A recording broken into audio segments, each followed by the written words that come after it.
Imagine seeing your girlfriend post single girl summer loading on Instagram while you're still together, while you made her breakfast that very morning. My world didn't just shatter.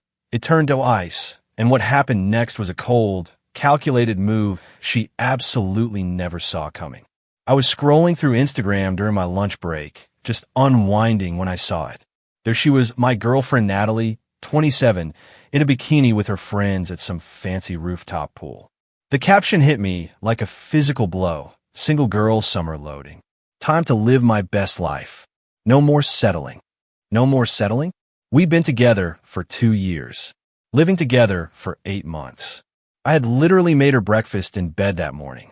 The comments were already pouring in. Yes, queen. Finally. About time he dumped him. Hot girl summer incoming. I sat there, sandwich halfway to my mouth, watching her friends congratulate her on being single.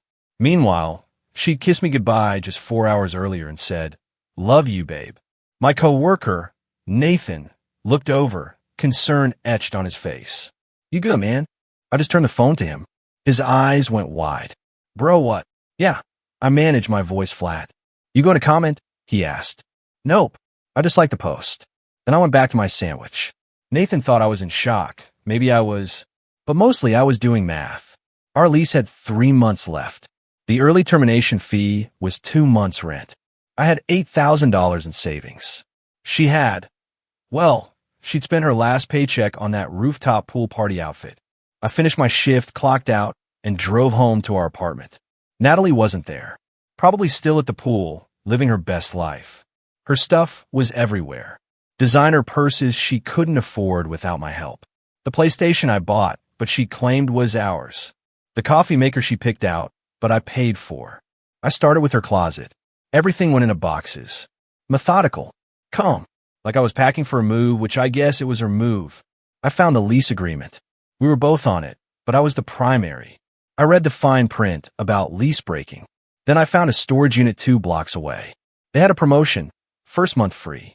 By 6 p.m., I had rented a storage unit, packed 6 boxes of her clothes, boxed her makeup collection that took up our entire bathroom counter, and carefully wrapped her live, laugh, love wall decorations.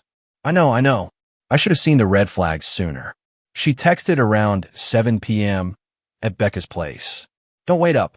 I replied, "Have fun," and kept packing. I found the birthday gift I'd bought her for next month. Expensive perfume she'd been dropping hints about. I returned it online while sitting on the floor, surrounded by boxes. I worked through the night. By morning, everything that was definitively hers was packed. 23 boxes total.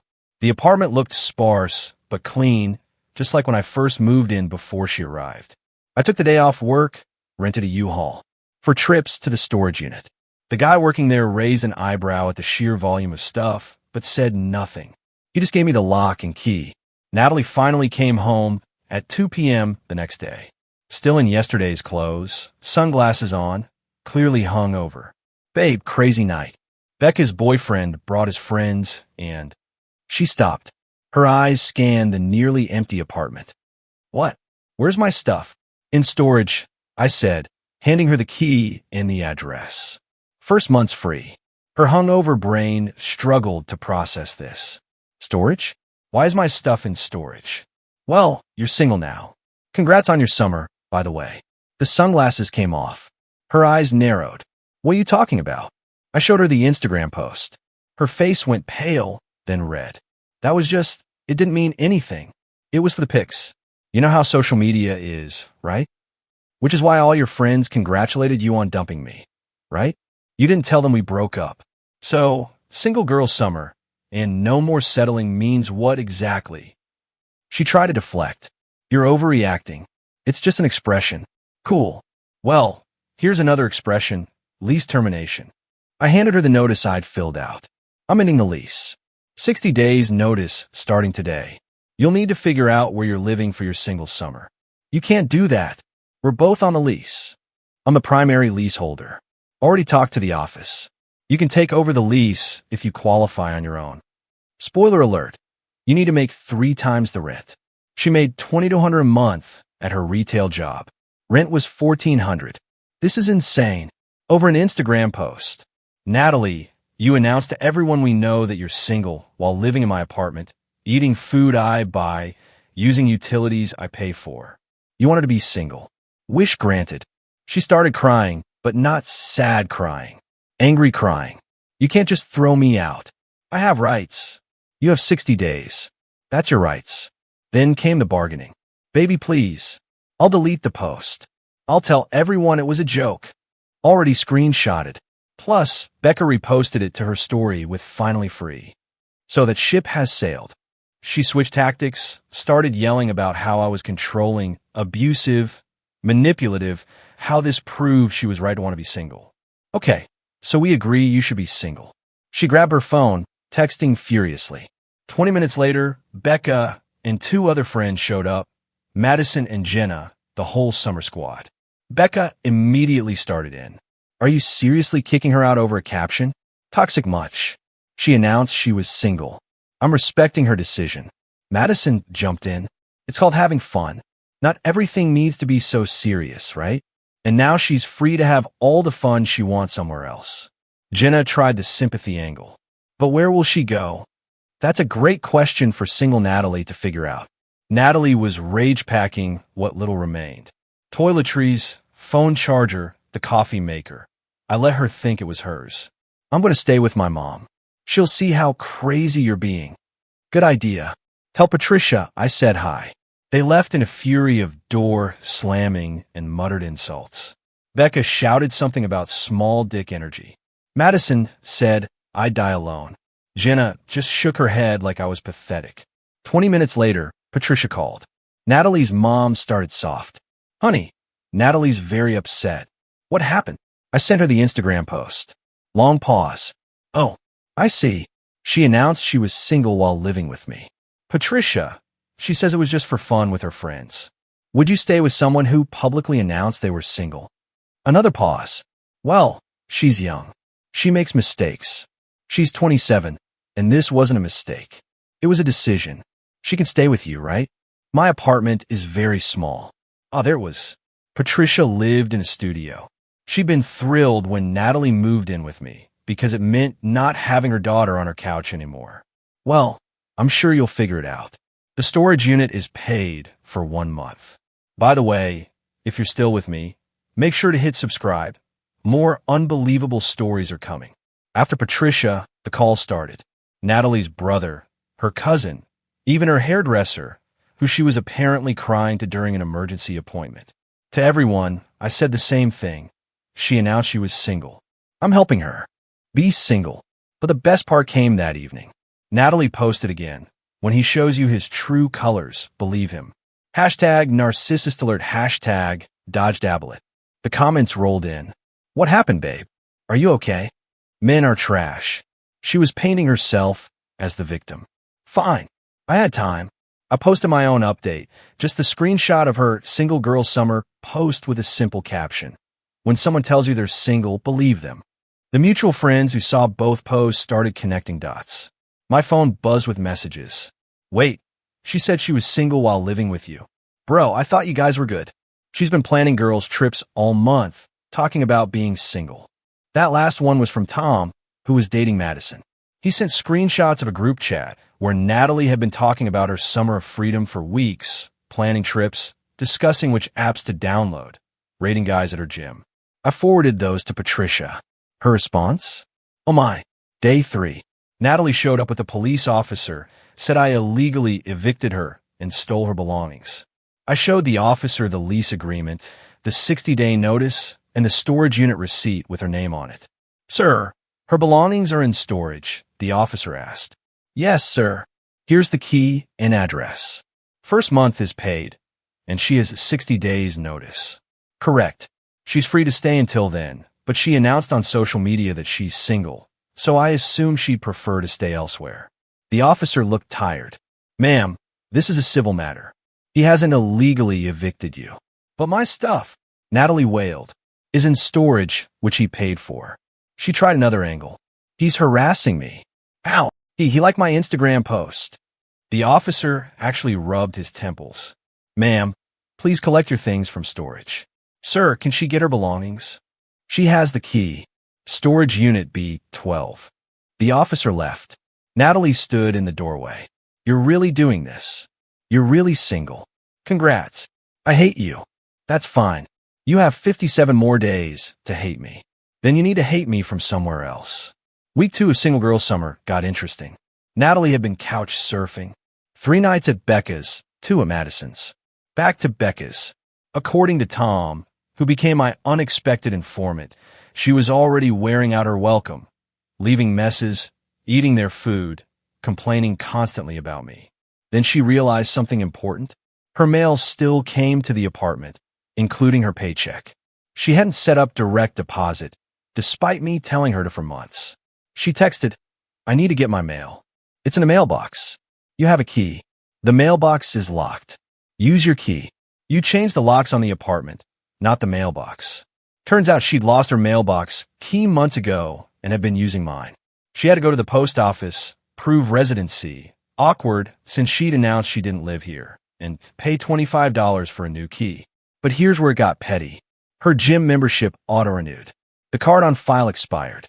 They emailed the account on file, the one I'd set up for her because she wasn't good with that tech stuff. I forwarded it to her. Thanks, she texted. No problem. By the way, you'll need to update all your accounts. That email address is shutting down in 30 days. What? You can't do that. It's on my domain. Natalie at mydomain.com. You're not at my domain anymore. She called, screaming. I didn't answer. She texted 43 times in an hour. I responded once. Gmail is free. Then Tom sent me something interesting. A screenshot from Tinder. Natalie's profile. Fresh out of a toxic relationship. Ready to find a real man who can handle a strong, independent woman. The bio included 5 feet 7 inches, yoga enthusiast, foodie, must have your own place. Staying with mommy is a red flag. Love travel and wine tasting. No broke boys. I laughed so hard I nearly choked. She was staying on couches and had $47 in her account. Tom's girlfriend Madison had complained about Natalie asking to borrow money. Day 18. Natalie tried a new strategy. She showed up at 11 p.m., drunk, crying. Derek, please. I miss you. I miss us. You're drunk. Go home. This is my home. Our home for 42 more days. Then it's just my home. I made a mistake. One stupid post. In weeks of planning your single summer in group chats and a Tinder profile and telling everyone I'm toxic. Her eyes widened. How did you know about Tinder? Natalie, you used photos I took of you. My friend Kevin matched with you and sent me screenshots. She started ugly crying. I was just exploring options.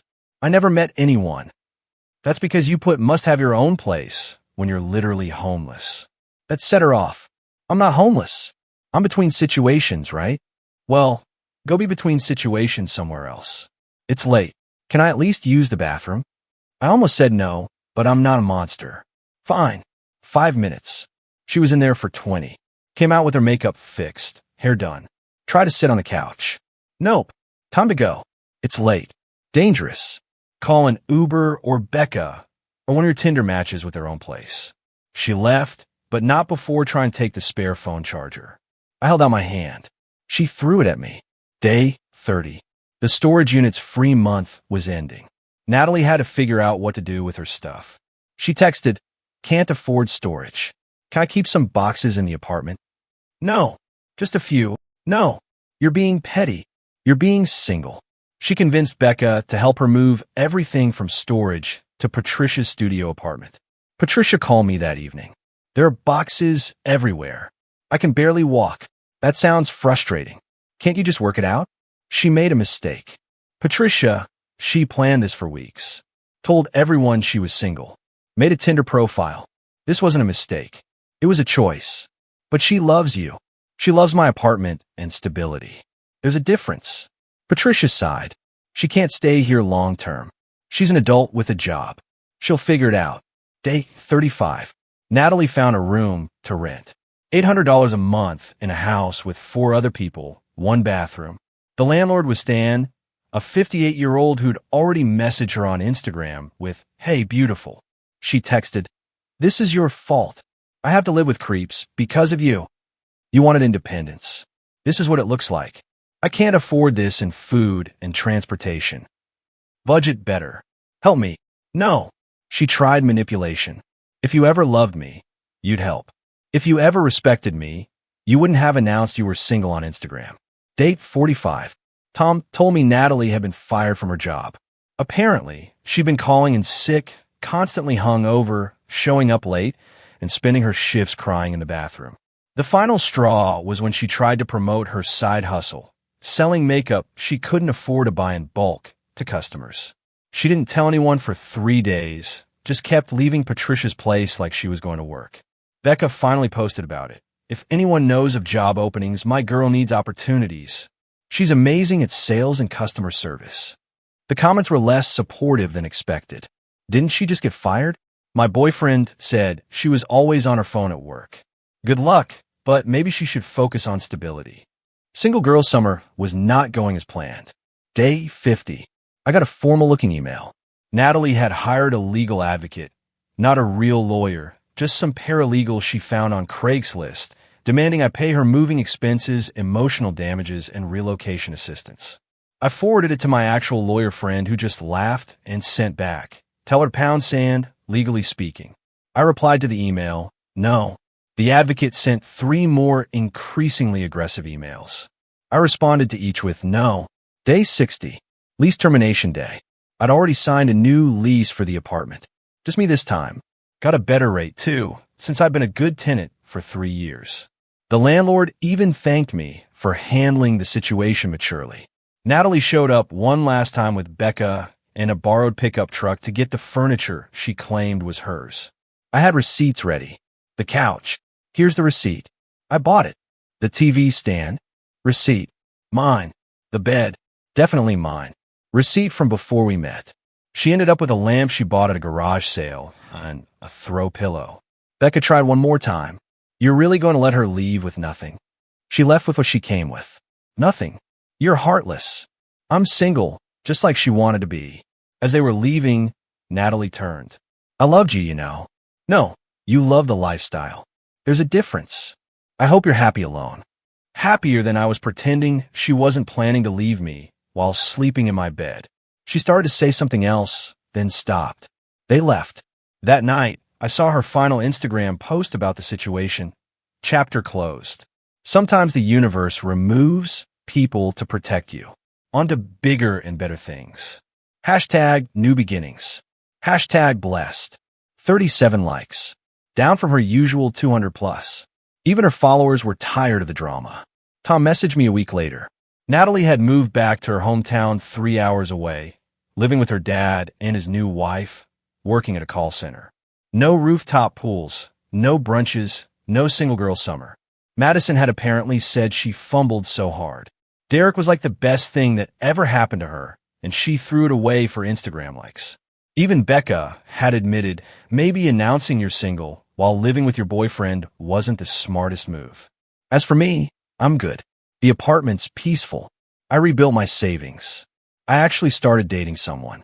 Met her at a coffee shop when she complimented my book choice. She doesn't have Instagram. Found out last month that Natalie tried to come back. Showed up at my building, but couldn't get in. I changed the entry codes. Left a letter with the doorman about how she'd grown and learned and deserved a second chance. I didn't respond, but I did hear from Patricia. Natalie's still in her hometown, still single, still posting about being a boss babe and knowing her worth while selling protein shakes to her high school classmates. The kicker? Her bio still says no settling. Guess she got what she wanted. No settling, no apartment, no stability, no relationship. Just that single girl summer that turned into a harsh winter reality. Someone asked if I regret not giving her another chance. Here's the thing. When someone shows you who they are, believe them. She showed me she was someone who'd publicly humiliate me for social media validation, who'd plan her exit while taking my support, who'd rather look single for strangers online than be partnered in real life. That's not someone you give second chances to. That's someone you let live with the consequences of their choices. Her single girl summer, it started exactly when she wanted it to. It just came with a price tag she couldn't afford. What do you think? Was I too harsh? Or did she get exactly what she deserved? Let me know in the comments below.